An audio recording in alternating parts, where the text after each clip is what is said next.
تصور کریں ایک ایسی دنیا جہاں لوگ اللہ کو بالکل فراموش کر چکے ہوں، جہاں حق کی آواز تنہا رہ جائے اور باطل پوری قوم بن جائے۔ پھر اللہ کا عذاب نازل ہوتا ہے اور سب کچھ تباہ ہو جاتا ہے۔ یہ واقعہ ہے حضرت نوح علیہ السلام کا۔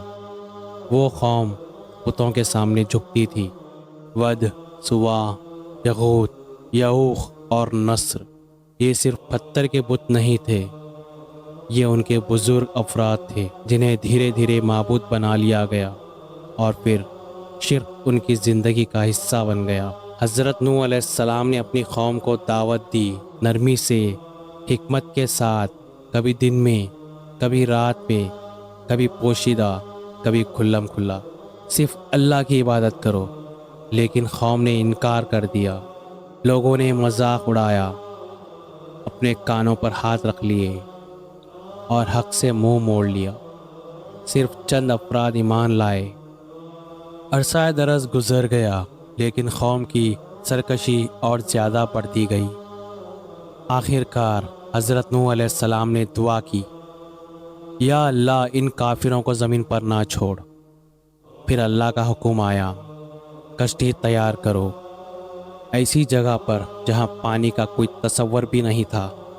قوم پھر ہنس پڑی، دیکھو یہ کشتی بنا رہے ہیں، مگر انہیں علم نہ تھا کہ عذاب قریب ہے۔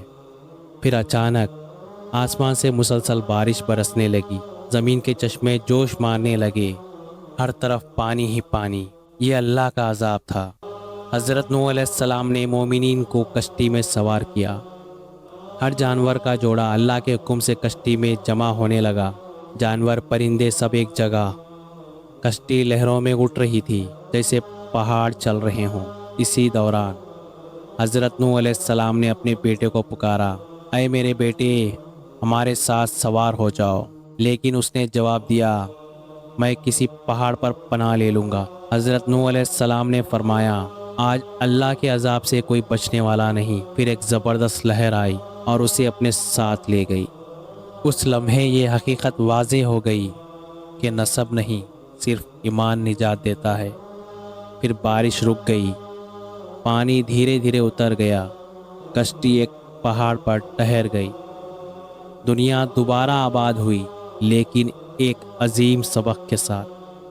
حضرت نوح علیہ السلام کا واقعہ ہمیں یہ درس دیتا ہے کہ حق پر قائم رہنا ہی اصل کامیابی ہے، اور اللہ پر توکل کرنے والے کبھی ناکام نہیں ہوتے۔